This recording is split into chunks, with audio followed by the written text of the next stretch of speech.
Hi guys, Totallydubbed here, and today I'm doing a video review on the Philips 272B7QUBHEB. Now that is an absolute ridiculous monitor name, but anyway, the monitor can be found for around £450 in the UK if you're interested. If you live elsewhere, or indeed you're in the UK, the locally link in the description below will take you to your localized Amazon store where you can purchase the monitor.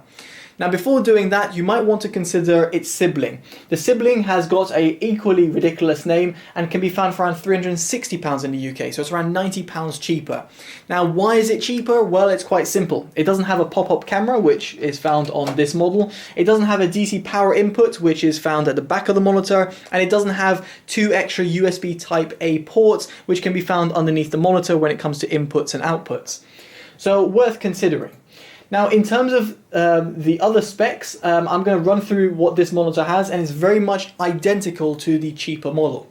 Now this monitor has a 27-inch IPS display, it runs 1440p at 75 Hz, has a quoted response time of 5 milliseconds, it has a quoted brightness of 350 nits, where in reality it's going to be a lot more blinding than that, and I'll get into that in just a bit. In terms of inputs and outputs, it's got DisplayPort 1.2, HDMI 1.4, and yes, 1.4 instead of 2.0. Slightly strange to see that, because the limitations of 1440p running at HDMI 1.4 can be limited to 60 Hz depending on your system. I would have liked to see HDMI 2.0 included. Anyway, regardless of that, you've got also USB Type-C Gen 2 connectivity, and that can drive 65 watts of power. Now 65 watts of power means that yes, you can plug in your laptop, have it charged at the same time, all using one cable, so therefore you don't have to have two cables running out of your laptop, and it can just all be on one monitor. It's also worth bearing in mind that that DC power input that I talked about is a little bit interesting. The reason why I say it's a little bit interesting is, first of all, it's one of the first monitors I've come across out of reviewing over 145 different monitors to actually have a DC power output. The DC power output drives 65 watts of power, yes, very much like the USB Type-C power output, and is very much aimed at the Intel NUC. Now that's all great. So if you have that, that's going to be perfectly utilized. If you don't, then you're going to find that pretty pointless to actually have having that DC power output. And furthermore, if you want to use the USB Type-C port alongside the DC power output, you can't. You have to use one or the other. So worth bearing that in mind as well. If you do have an Intel NUC and you have different things connected up to your monitor, including a USB Type-C laptop, then you're going to have to think of a different solution. So with that all the way, shall we proceed into the review? I think we should. So now the monitor itself has a three-sided borderless design, as you can see. It's got a pop-up camera, which yes, does stick into the monitor when it's not in use.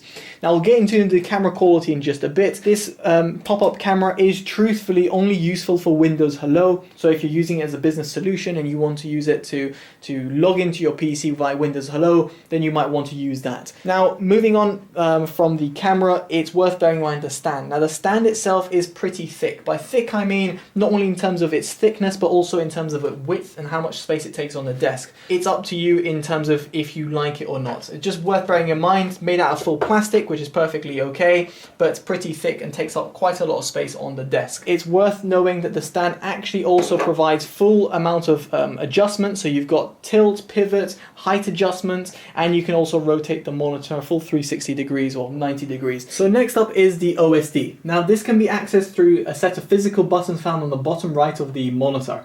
Now I'm going to go through the OSD settings and talk about a few of the settings over here. So you've got power sensor mode and low blue mode, which you can enable or disable, inputs, which I talked about before, and you've also got picture. Now into the picture mode, it'll be interesting to see that I've got brightness at 1%. Now normally I do reduce the brightness so my camera can actually pick it up, but in this case, even 1% brightness is plenty bright. Now the reason I mention this is because some people like to use their monitor really dim because they play or watch movies or whatever it might be in very dark rooms.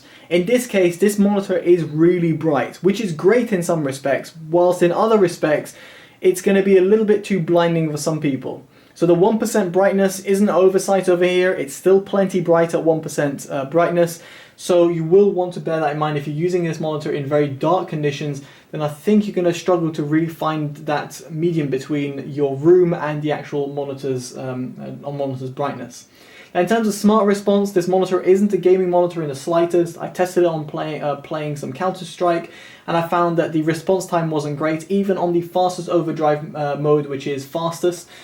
On the plus side, there was very little inverse ghosting, but then the input lag wasn't great, and given the monitor is 1440p and 75Hz, it's not a monitor I would use for gaming. Now, it's also got built-in speakers. It's got two 2-watt speakers. Now, the speakers are pretty poor, to say the least. They're good enough for basic listening, but in all reality, you'll be much better off buying a very cheap set of headset or headphones, and you'll get much better audio quality. Bear in mind that there's also a 3.5mm jack output from the back of the monitor or underneath the monitor, so you can also do that.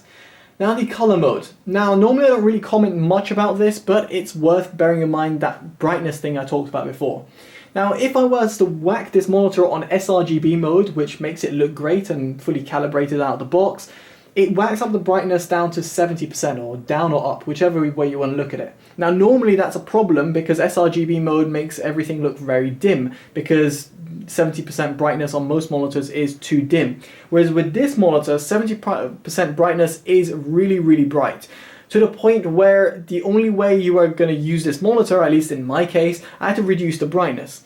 Which means that when you reduce the brightness or adjust the brightness in any way in sRGB mode, it takes it off sRGB mode and takes it to its color temperature mode, which in my case is 6500 Kelvin. It's worth bearing that in mind that if you want to edit or use this monitor in sRGB mode and you want it pre-calibrated, you're going to have to use this monitor at a set 70% brightness. This is a problem, at least it was for me, but your mileage may vary. If you want my settings, if you want to use the user-defined settings and adjust the brightness to whatever you want, in my case I found red at 98, green at 94 and blue at 100 resulted in the best sort of color accuracy and overall tonality in terms of colors. So of course your mileage may vary, so feel free to play around with the settings. Other than that, in the OSD, you've got the OSD settings, USB settings, and yes, it does support USB 3.2, and you've got a setup which also allows you to change the way that the DP out acts. So you've got a clone, or you can extend it, and that means, yes, you can plug in a different monitor via a display port, and therefore have it kind of like a daisy chain alongside this monitor using one cable to your PC. Now, before moving on to the picture quality, I do want to talk about that built-in webcam. Now, the webcam itself, as I mentioned before, is decent enough to pick up your face and sign you into Windows. However, I was pretty disappointed at the overall quality that this webcam has. Now, you'll be able to see on your on the screen, I compared this monitor's built-in webcam to my 8-year-old Logitech camera. Now, of course, one's a dedicated Logitech camera, but one is 8 years old and the other one's in 2020. I was expecting a lot better quality from the webcam from this monitor, and unfortunately that's not the case.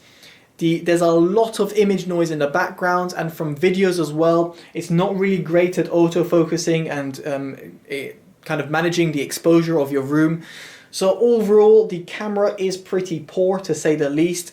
It's not something I would recommend, and if I was you, I would just invest in like a £30 or even £20 camera, and you'll get much better quality, and furthermore, you'll actually have built-in mics with that webcam. So with that out the way, let's talk about the actual picture quality of this monitor. Now, out the box when I got it, I was absolutely surprised at how well this monitor looks. It is incredible. This IPS panel looks fantastic. It does look calibrated. It does have a fantastic contrast ratio. It does have really nice color accuracy. Viewing angles are fantastic. It's got really good deep blacks. It doesn't suffer too much from IPS glow, or let's say backlight bleeding, should I say.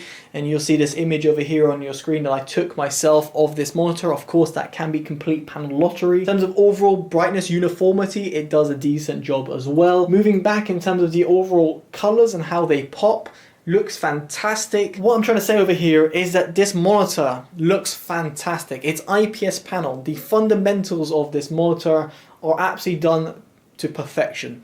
I really like this panel. It's among the best looking IPS panels I've come across. I can see myself recommending this to a lot of people who want a very beautiful screen and aren't too concerned about gaming credentials or other settings that I mentioned before, such as the webcam or whatever have you. I really like what Philips have done with this IPS panel, and in this respect, the fundamental core basis of this monitor being an actual monitor, it does the job very well with Philips's IPS panel there. So the quality of the panel is fantastic. Would I recommend this monitor?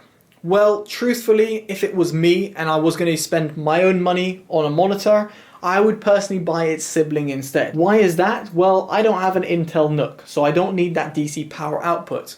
The webcam is absolutely terrible in terms of quality. In that respect, if you're looking for a USB Type-C monitor, you want 27 inch, you want a fabulous IPS display, and for the sake of it, you want 75 Hz over 60 Hz, then I would very much urge you to look at its sibling, which is £90 cheaper and makes it a very easy recommendation for me for business or people who are non-gamers. So there we go, guys. Hopefully you've enjoyed this very honest review.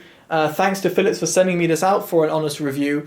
If you do like this type of video, make sure you give it a like, subscribe if you want to see more, favorite and share if you think this video will be helpful to someone. And of course, let me know in the comments below if you've got any questions whatsoever. Alright guys, I've been Totally Dubbed. Take care and bye bye.